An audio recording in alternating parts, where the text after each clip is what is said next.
Welcome back. We are continuing to recognize the International Week of Black Women in the Arts. And joining us now to tell her story is award-winning poet Jillian Hanesworth. Thanks so much for coming in today. Thank you for having me. Of course. I'd love to hear the story about how you got into writing, because you kind of just fell into it, right? Yeah, so growing up, my mom, she's an amazing vocalist, and she was the worship leader at our church. So I used to write songs and teach them to her, and she always took me seriously, but the songs, they sounded like a child wrote them. Like, they weren't amazing songs.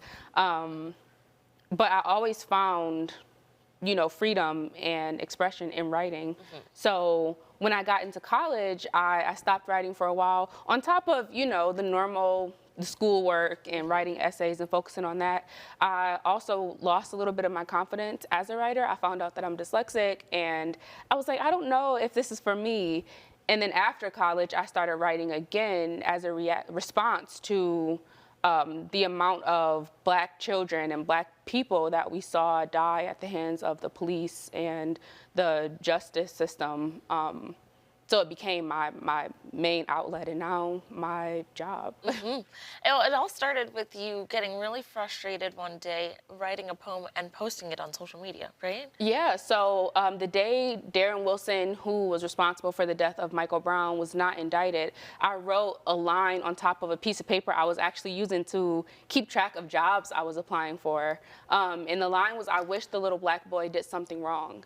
And after I wrote that one line, it's like this whole poem just kind of poured out of me. So I recorded myself and I put it on Facebook, and I started getting invited to perform that piece at different events.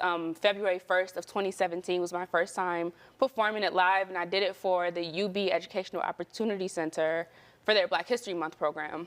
And people started inviting me, and they were like, "Can you do 2 poems or 3 poems?" And I'm like, "Yeah, I can do that," but I only had the 1 poem. So I had to start, writing more just so I can fulfill the promises that I was making. Yeah, Yeah. which is, I love that one because you didn't have it, but you said, I know I can do this. Yeah, I'm like, I got you. Yeah, I can do this. We'll figure it out. Let's talk a little bit about what it means for you to be able to not just perform your poetry here in Buffalo, but you've performed it across the nation and even internationally in Toronto. Yeah, it's so surreal. Sometimes I get invited to events in other states. I've performed in Toronto. I've done some virtual shows alongside poetry groups in South Africa. Wow. So when they contact me, I'm like, "How did you hear about me? Like, I'm in Buffalo. Like, how did you even find me?" Well, Jillian, you are much bigger than that because we're sitting on this table with a beautiful Emmy here. Yes. Do you want to talk about the story of this? Yeah, so in 2022, Augustus Clark, he's from Buffalo. We both grew up on the east side of Buffalo. He works for the NFL Network. And he had this idea to create this piece about the resilience of Buffalo and our relationship to the Buffalo Bills and to sports, how that kind of galvanizes us as a community to all support the same thing. So he had this beautiful vision for a video. It's called Still Here. It was produced by the NFL Network. It aired on NFL 360. And this award is for outstanding writing for penning the poem that we featured in the video. And it's just about Buffalo, everything we experienced in 2022, from the shooting at Tops to the deadly winter storms, and everything in between. So it's a beautiful project. I still get chills when I watch it. Congratulations on that. Thank And it you. doesn't stop there. You became the first poet laureate in Buffalo's history. Tell us about becoming Yes. that. Yeah, so I remember going to City Hall and just knocking on council members' doors saying, like, "I want to meet because I have this idea." I started to see cities develop this role.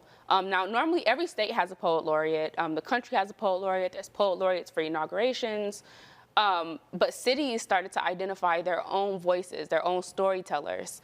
And I think it's such an important tradition to keep. So Finally, Councilmember Wingo at the time decided, okay, I'll help you, I'll back you. So we formed the role of the Poet Laureate.